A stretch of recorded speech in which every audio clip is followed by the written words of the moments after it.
it used to be a time when young men turned the age of 18, they would be drafted in the army. When they turned 18 on their birthday, they would have to go register for the draft. I remember people going to their local draft boards. After filling out the proper forms, they received their classification. Some of their classification was A1. Some years later, after they were married, it was changed to 3A classification. If one was beset with some mental or physical disabilities, their classification was changed to 4F, which meant that this person was excused from serving in the armed forces. I'm wondering today, my brothers and sisters, do we have anyone in the house today that's in that 4A classification? One person's mother-in-law was the company's nurse at that firm where they were employed several years ago. She told them about a humorous incident regarding a job application form.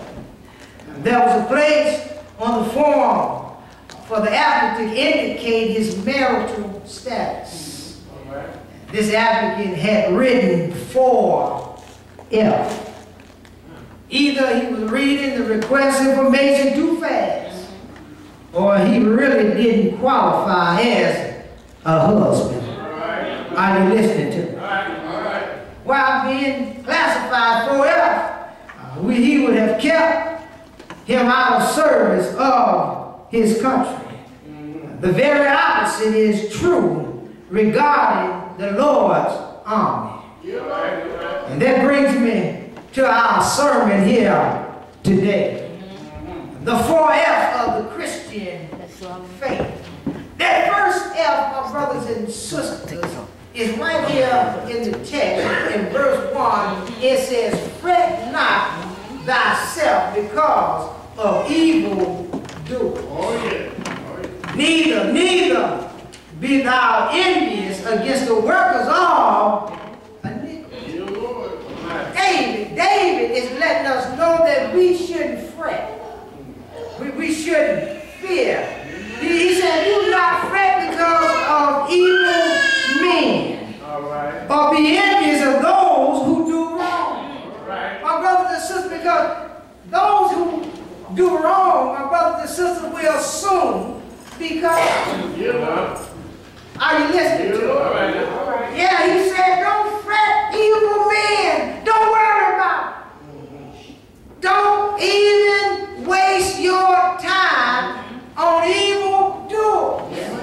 Are you listening to me? He said, "Fret not thyself." The Hebrew word, it means probably to burn or to be kindled, to be inflamed, and is often applied to anger. If under the influence we become heated. This whole psalm shows the happy state of the godly and short-lived prosperity the wicked man will have. My brothers and sisters, you see a lot of these drug dealers riding around in these nice fancy cars, big bankrolls in their pocket. But can I tell you, don't be envious of them. Yeah, I wish I could have what brother so-and-so got. Well, I wouldn't want what he got. You know why? Because it ain't going to last too long. Are you listening to me? Just as fast as he got it, he's going to lose it. If somebody don't take him out before he loses it. Are you listening to me? I believe it was Asaph said, I was envious of a fool. But it was until I went into the sanctuary of the Lord, I realized that I was being envious of a fool. And brothers and young people, let me tell you today, don't look at these folks out there with these long, shiny cars, big bankroll in their pocket, wearing the latest dress down, that they're wearing.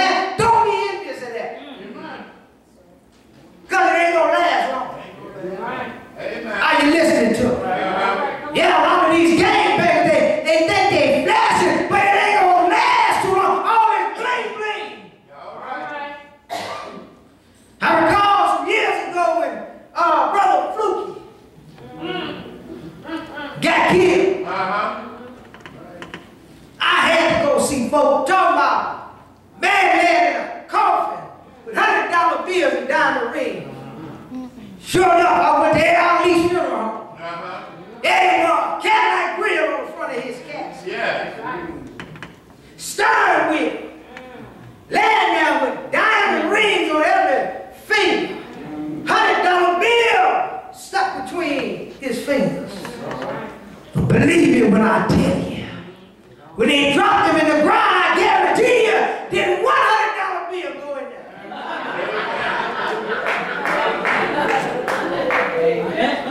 Amen. Bet my paycheck and then bury him with them diamond rings on. Somebody took them off of him. Oh, yeah. Oh, I wish I had that money. I wish I had one of them rings. Did you see that bling bling on the thing? I guarantee you they didn't bury none of them. Don't want to be. Stop trying to be like somebody else. Be yourself. Stop praying of evil men. Don't worry about it. God got this thing under control. Oh, yeah. You got it. Are you listening to me? Yeah, my brothers and sisters. This whole psalm shows a happy state. Short-lived prosperity of the wicked. Don't worry about other folks.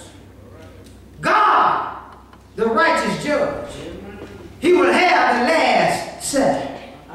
Are you listening to me? Yeah, don't worry. Worry never solves one problem. How many of you have a problem worried about it and worry solved? The only thing worry done will get you a few more gray hairs. In my case, worry wore my hair out. Y'all don't believe I used to have the Jerry curl and the Tony curl at one time. But you see what worry got? A bald head. Worry would turn long, black, curly hair into gray hair or no hair. Worry never paid not one debt. Worry never leave any pain in your body. Worry never made an enemy a friend. Are you listening to me? Worry never turned wrong into right and the right end to wrong. Worry is the interest paid by those who borrow. Sometimes the trouble of tomorrow, which may never rise anyway. Worry, a worried cow could live until now if she only had saved her breath. She feared that hay wouldn't last all day, so she choked herself to death. Are you listening to me? Some of y'all will catch that when you get home. Dr. G.C. Robinson, St. Hopkins Hospital. Personal worry is one of the principles that causes our physical ailments, which send people to the hospital. He found that out of 174 patients, 140 were worrying patients. Out of that,